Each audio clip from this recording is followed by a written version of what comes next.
Dollar Tree has quite the selection of wooden products that you can buy for crafting. And as I've shared in the past, I have a pretty big selection of these pieces that I've been holding on to.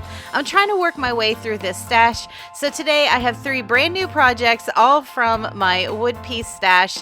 I know some of you have commented on the past video that I did that you have the same hoarding problem that I do. So I hope these projects help you out too. Even though these church style windows aren't technically wood pieces, I still keep them in my wood stash because I just think they're so cute. And every time I find them in the Dollar Tree, I always have to grab 1 or 2 because they always have them in different colors. So this project's really quick. I'm just going to use that and one of these small wooden crates. Now, I really liked the color of the window, and I even liked the little sign that was already on it. So the only thing I needed to prep was the small wooden crate. And I'm using the antique wax by Waverly here. I'm just using a baby wipe to apply it, but I did have to use a paintbrush to get into the smaller areas of the crate because I wanted to make sure that I had everything covered on the outside and the inside. A lot of times I take the signs off of these windows, but I actually really liked this one, so I wanted to keep it, but you could see that it was glued on crooked, so I did have to remove it so that I could put it in a better position. I wanted to move it up a little bit higher so that it wouldn't get covered by the crate, and I just used some hot glue to attach it.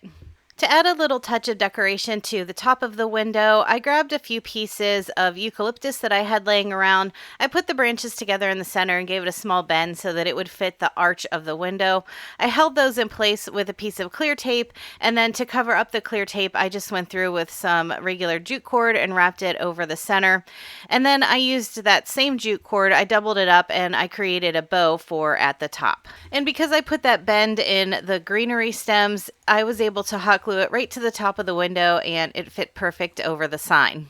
I am going to use hot glue to attach my crate to the bottom of my window, but because the window material is plastic, I was afraid that the hot glue wouldn't have enough grip. So I'm using a nail file here just to rough up the surface of the frame, and then I also roughed up the bottom part of the crate just to make sure that I would have a better hold when I added my hot glue. So I lined my crate up with the bottom of the window and I centered it from side to side. To give a little extra security to the crate, I took 1 craft stick and I cut it down so that it was the same width of the crate. Then I added hot glue to the seam between the frame and the crate and placed that craft stick over top of it. Now, I didn't really think you would be able to see the bottom of the crate, but just in case, I went through with the same antique wax and covered up that craft stick so that it would blend in. Now, there's a lot of different ways you could use this little church window. You could add some flowers to the crate, but I think I'm going to put tea bags in mine and hang it next to my coffee bar.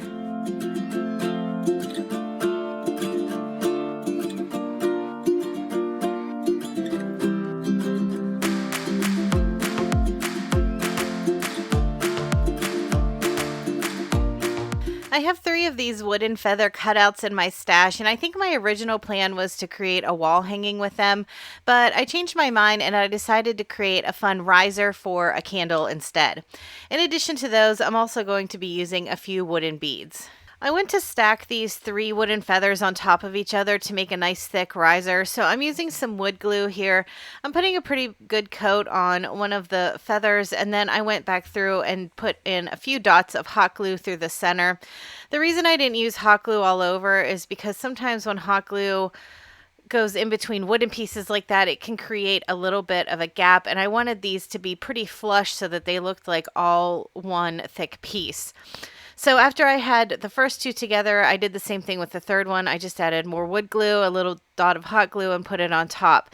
Then to help until this wood glue dried, I used some of these craft clips from the Dollar Tree, and I clipped all around the outside, and that held everything in place while the wood glue had a chance to set. While my wood glue was setting, I moved on to making the feet for my riser. I'm using 3 different size wood beads here, and I'm just using an old flower pick, or you could use a barbecue skewer or even a toothpick too, just something to string the beads onto. I'm just stacking them up from largest to smallest, and I'm adding a little bit of hot glue in between to hold them together. After I clipped off the excess, then I used my sanding block just to make sure that the edges were flush so that they would be even. Now, originally I only made 3 of these feet because I thought that's all I needed, but you'll see in the end that I did have to make a 4th one for this riser. There is a hole at the top of all of these feathers, and I really wanted to cover that up, but I didn't have any spackle or any wood filler on hand. So I'm just going to use some hot glue here. I laid it on top of my silicone mat. I filled the hole up with hot glue, wiped the excess away with the craft stick. I let it settle for a couple seconds, and then I added more hot glue and wiped it away again. I knew this feather would be a little tricky to paint because of the thin spaces between the edges, so I wanted to tackle those first. I grabbed the smallest paintbrush I had. I'm using some green chalk paint here, and I just went in between each of those areas with my small paint brush as best as I could to get some green paint on there. Once I had all those smaller areas filled up, then it was pretty easy to cover the surface with a wider brush, and I did make sure that I painted the front and the back of the feathers. I wanted to give my riser some gold accents, so I'm using this rub and buff in the color Antique Gold. I love using this stuff. It gives a really pretty metallic finish, and it's really easy to apply, and you only need a small amount. I'm using gloves here because I thought for these feet, because of the spaces in between the beads, it would be easier to just use my fingers to apply it, but you could also use a paintbrush too. I will say, if you've never used the rub and buff before, it does have an odor to it, so I would recommend being in a pretty ventilated area and crack a window if you could. It's not off-putting, but if you are sensitive to smells, it may be something that you want to look out for. So once I had all three of my feet covered in the rub and buff, then I moved on to my feather. I wanted my feather to have gold accents around the edges. So just using my finger, I'm tapping a bit of the rub and buff to the outside of the feather, and then I'm using my finger to pull it towards the center and kind of diffusing it as I go in. So it almost looks like a brush stroke, but I'm just using my finger here. You probably could use a brush for this part of it, but I wanted to make sure that I wasn't applying too much, and I just felt like I had better control just using my fingers. I also made sure that I went around the outside edges of the feather too. You could sort of see the seams where the three were stacked up, and I just thought the gold kind of blended those three together to make it look like one piece. Originally, in my mind, I thought I would just be able to glue these 3 feet right in a row on the bottom of the feather and it would be all fine. But as you can see, once I had all 3 of those in place and I turned it over to stand it up, it kept tipping to one side. So it was easy to remedy this because I had just glued it on. I was able to pull that center one off pretty quickly. I moved it to one side and then I added a 4th foot to the other side to keep it so that it would not tip over.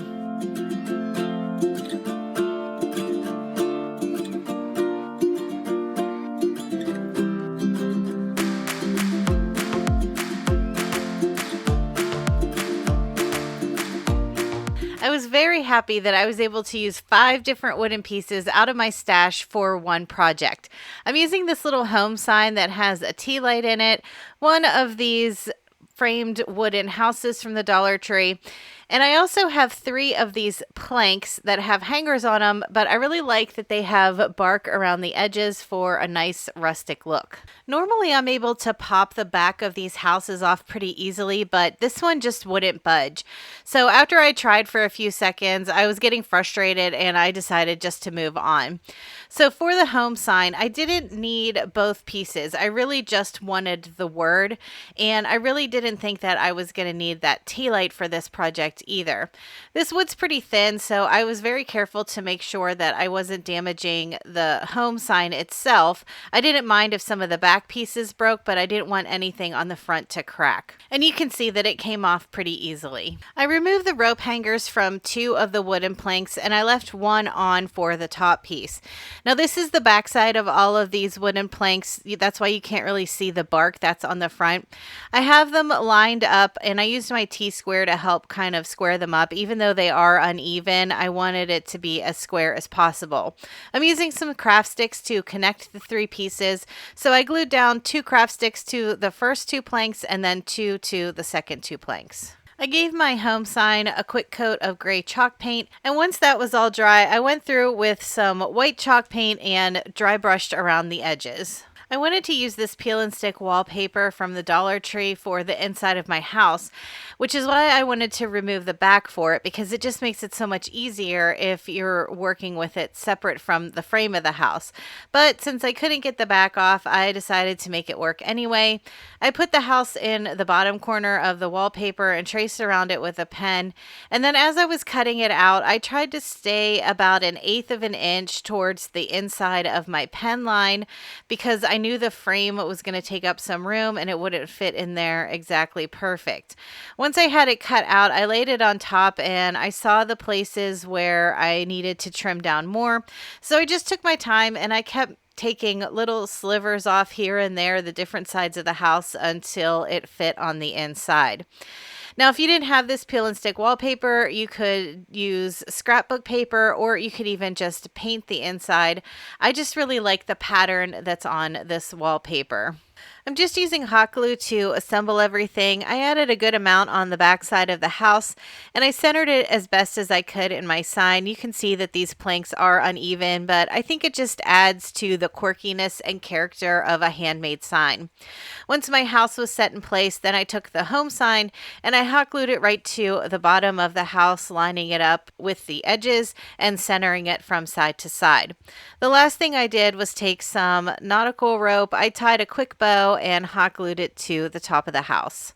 And I also wanted to show, if you did decide to use that tea light that came with the home sign, you can slip it inside. It just won't lay flat, but it will add a little light to your sign.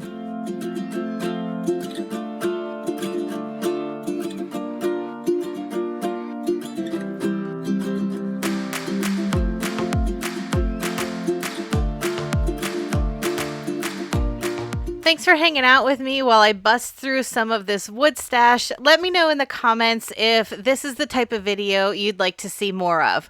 All right, everyone, have a great week, and I'll talk to you in the next one.